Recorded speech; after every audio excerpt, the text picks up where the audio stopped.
매일매일 쏟아져 나오는 뉴스들, 바쁘게 살다 보면 놓치는 경우가 많죠. 한 주간의 이슈를 깔끔하게 정리해드리는 주간 뉴스 한판, 지금 시작합니다.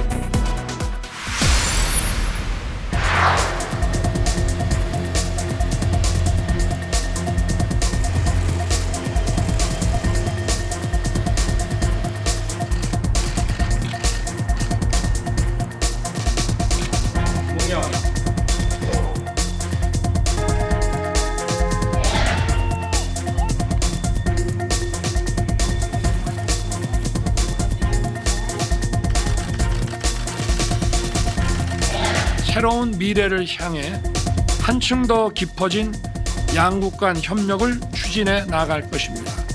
ここソウルを訪問し、シャトル外交を本格化できたことを嬉しく思います。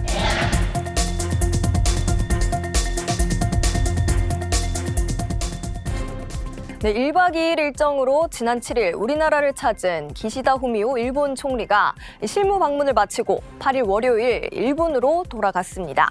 전날 윤석열 대통령과 한일 정상회담을 가진 기시다 총리, 귀국 전 우리 경제단체들과도 만나 대화를 나눴습니다. 기시다 후미오 일본 총리가 방한 마지막 일정으로 우리나라 6개 경제단체장들과 만났습니다. 간담회에는 김병준 전국경제인연합회 회장 직무대행과 최태원 대한상공회의소 회장, 손경식 한국경영자총협회 회장 등이 참석했습니다. 비공개로 진행된 간담회에서 참석자들은 하루 전 양국 정상이 약속한 한일 경제협력 강화에 대한 의지를 다시 한번 확인했습니다. 특히 미국 주도의 글로벌 공급망 재편에 대해 양국의 공동 대응 필요성도 논의됐습니다. 아무래도 원천 기술은 일본이 앞서기 때문에 우리가 거기서 부품 소재를 갖다가 가공해서 대기업에 납품도 하고 또 외국에 수출도 하고 이런 쪽에서 굉장히 서로의 이익에 효과가 많을 걸로.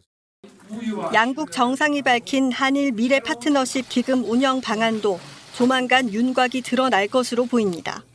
공동운영위원장은 제가 되겠습니다만 운영위원 두 분을 지금 모시는 지금 그런 절차를 밟고 있습니다. 제가 이번 주 안에 아마 일본을 한번 가게 될 거고. 기시다 총리는 우리 경제계 참석자들에게 한일 협력을 위해 기업이 먼저 나서달라고 당부한 것으로 전해졌습니다. 또 이날 참석자들은 한일 양국이 경제 안보와 공급망 확보를 위해 시너지를 내자는 데는 공감했지만 구체적인 방안까지는 논의되지 않았다고 밝혔습니다. 연합뉴스TV 김주영입니다.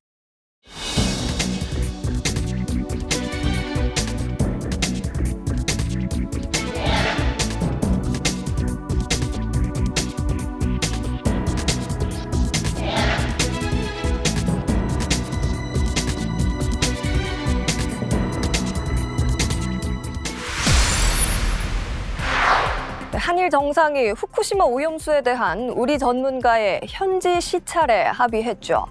이를 두고 양국에서 서로 다른 말이 나왔습니다. 우리 외교부는 오염수 처리의 안전성을 중층적으로 검토할 기회를 확보했다, 이렇게 설명한 반면 일본 정부는 우리 시찰단이 오염수 안전성 평가를 하지 않을 것이라고 밝혔습니다. 우리 정부는 전문가 중심으로 꾸려질 시찰단을 오는 23일부터 이틀간 일본에 보내기 위한 절차를 일본과 협의 중입니다. 그런데 시찰단 역할을 두고 한일 정부 당국자가 서로 다른 생각을 갖고 있는 듯한 발언과 입장을 내놨습니다. 근데 실제 검증에 가까운 활동을 할 겁니다. 국민의 생명과 안전을 최우선으로 해서 분명하고 명확하게 이 문제를 처리해 나갈 겁니다. 우리 정부는 현장에서 오염수 정보를 확인해 과학적, 기술적 분석으로 안전성을 거듭 살피겠다는 계획. 국회에 배포한 자료를 통해서도 IAEA 모니터링 TF에 더해 독자적으로 오염수 처리의 안전성을 중층적으로 검토, 평가할 기회를 확보했다고 밝혔습니다. 반면 일본 정부는 시찰단이 오염수 안전성을 평가하는 건 아니라고 선을 그었습니다. そしてこの視察を通じて韓国内におけるALPS処理水の海洋放出について安全性、その安全性について理解が深まることを期待したいというふうに思っております。ALPS処理水の安全性について評価や確認を行うものではないということであります。 하야시 일본 외무상도 한국 전문가 현지 시찰단 파견과 국장급 협의 등의 기회를 통해 처리수의 해양 방류 안전성에 대한 한국의 이해가 깊어지길 기대한다고 밝혔습니다. 실사단의 역할로 검증이나 평가에 대한 언급 없이 이해에 방점을 둔 발언으로 해석됩니다. 일본 정부는 후쿠시마 오염수의 해양 방류를 올 여름 시작할 계획으로 시찰단 파견을 2주가량 앞두고 역할 조정에 대한 명확한 합의가 이뤄질지 주목됩니다. 연합뉴스TV 한상용입니다.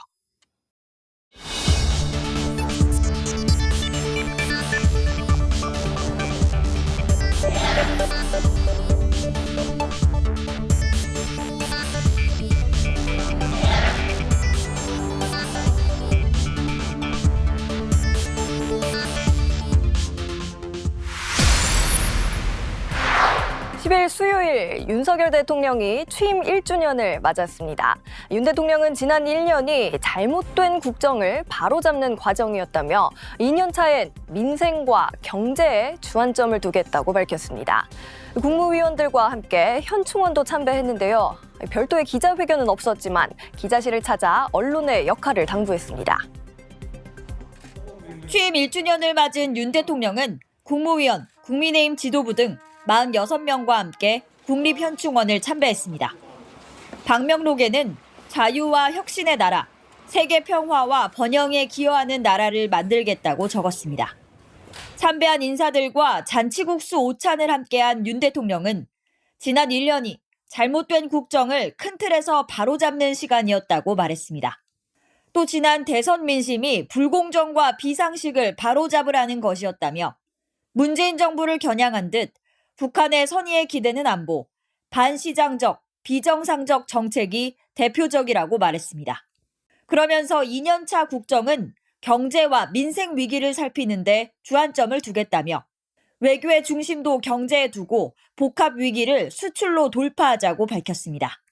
무너진 것을 다시 세우는 데는 시간과 노력이 많이 들지만 대한민국은 올바른 방향으로 나아가고 있다고 확신한다고 말했습니다. 윤 대통령은 또 배를 타고 가는데 속도가 너무 느리면 물에 떠 있는 건지 가고 있는 건지 알 수 없다며 변화와 개혁에 보다 더 속도를 내야 한다고 덧붙였습니다. 별도의 1주년 기념 기자회견은 없었습니다. 다만 윤 대통령은 국민의힘 지도부와 대통령실 참모 등과 함께 용산 대통령실 기자실을 직접 방문해 새로이 맞이하는 1년도 정확하게 잘 짚어달라고 말했습니다. 좋은 지적과 정확한 기사로서 저희 정부를 좀 잘 이끌어 주시기를 부탁드리겠습니다. 윤 대통령 내외는 개방 1주년을 맞은 청와대 대정원에서 열린 특별 음악회에 참석했습니다. 국가유공자 유족과 소방, 경찰 공무원 가족이 참석했고 윤 대통령은 평화와 번영의 토대인 자유 대한민국이 있게 만들어주신 분들이라며 감사의 뜻을 전했습니다. 윤석열 대통령은 국민들이 변화와 개혁을 체감하기에 지난 1년이라는 시간은 모자랐다고 말했습니다. 속도감 있는 정책 추진을 예고한 가운데 3대 개혁을 비롯한 각종 국정과제를 어떻게 풀어나갈지 주목됩니다. 연합뉴스TV 구하림입니다. 기회는 평등하지 않았고 과정은 공정하지 않았으며 결과는 정의롭지 못했던 지난 5년의 문정권을 지나 윤석열 정부는 출범부터 변화의 시작이었습니다. 민주주의와 민생, 평화가 위기입니다. 무엇보다도 협치와 소통이 중요합니다. 야당 대표를 국정 운영의 파트너로 인정하는 것이 정치복원의 출발입니다.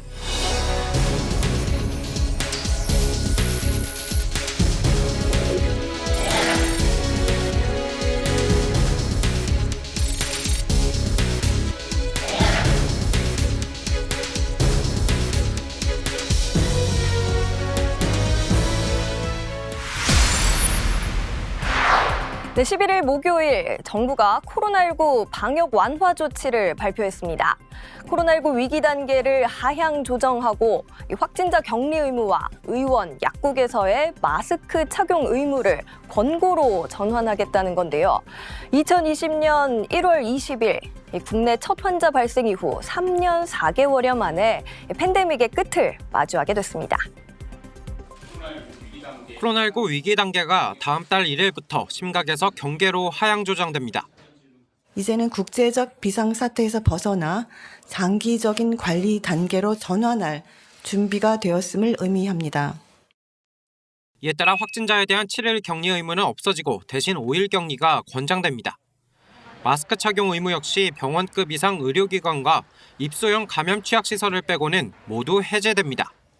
요양소 같은 감염 취약시설 종사자가 일주일에 한 번씩 의무적으로 받던 PCR 검사도 이상 증상이 있을 때만 하도록 하고 대면 면회에서 함께 밥을 먹는 것도 가능해집니다. 다만 방문자들의 음성 확인은 계속됩니다. 방역당국은 고시 개정 등 행정 절차가 빠르게 완료되면 5월 중에도 해당 조치 시행을 검토할 수 있다고 밝혔습니다. 임시 선별검사소가 사라지는 등 의료 대응에도 변화가 생기는데 국민 부담 경감을 위해 예방접종과 치료제는 기존처럼 무상 공급하고 입원 환자 치료비 지원, 중위소득 100% 이하 가구 등에 대한 생활비 지원비 지급은 유지하기로 했습니다. 방역당국은 가능성은 낮지만 심각한 재유행 시 이들 조치는 다시 조정될 수 있다고 강조했습니다. 다만 일률적 거리 두기는 하지 않을 방침입니다. 만약에 그런 아주 심각한 변이주가 다시 발생한다면 국내에서도 단계를 다시 올리는 것도 검토를 해야 되겠고. 방역당국은 한두 달 뒤에는 코로나19의 법정 감염병 등급도 2급에서 독감과 같은 4급으로 내리고 완전한 일상 회복에 더 다가갈 것이라고 설명했습니다. 연합뉴스TV 서영석입니다. 네, 정부는 신종감염병 대유행 대비를 위한 중장기 계획도 발표했습니다. 감염병 유행 조기 경보를 위한 국내외 통합 감시 체계를 구축하고 대유행 상황에서 하루 확진자 100만 명 대응이 가능한 의료 체계를 마련하기로 했습니다. 대유행 발생 100일 또는 200일 이내에 백신과 치료제 같은 대응 수단을 빠르게 확보할 수 있는 방안도 추진합니다.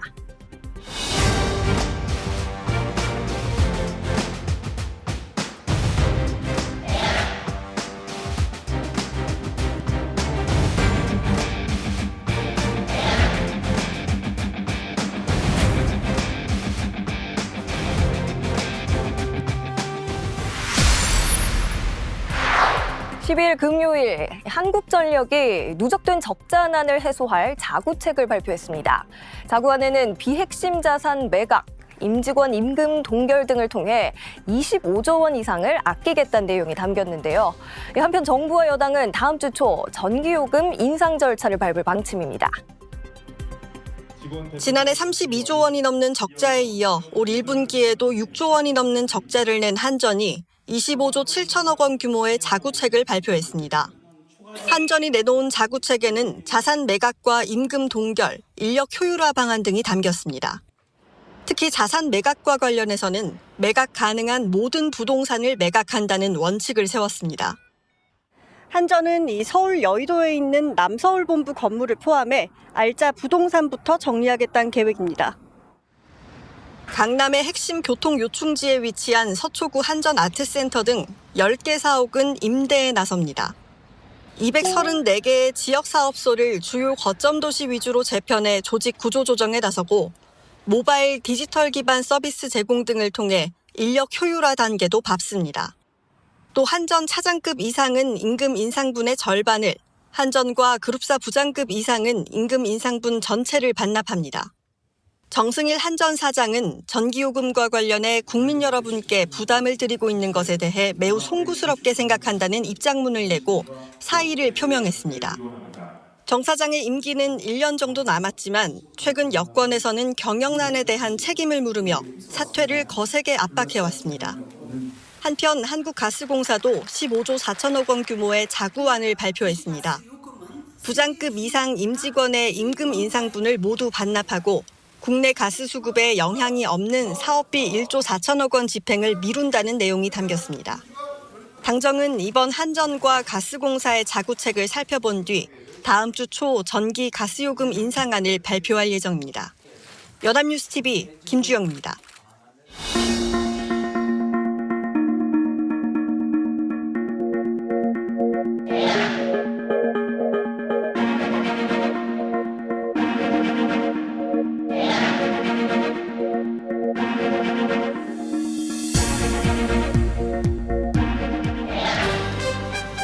(1208일) 지긋지긋한 바이러스와 함께한 시간입니다. 그 이름도 낯설었던 코로나19, 마침내 반가운 종식 선언이 나왔습니다. 생소한 질병이 익숙해지고 또 함께보다 혼자가 익숙해지는 사이 노인과 아이들, 가난한 이들이 먼저 무너졌습니다.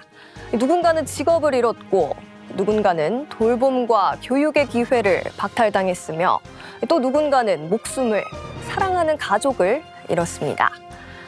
얼굴 보이는 게 싫다, 마스크 벗기 싫어서 아이들이 급식을 안 먹는 특이한 상황도 벌어졌지요.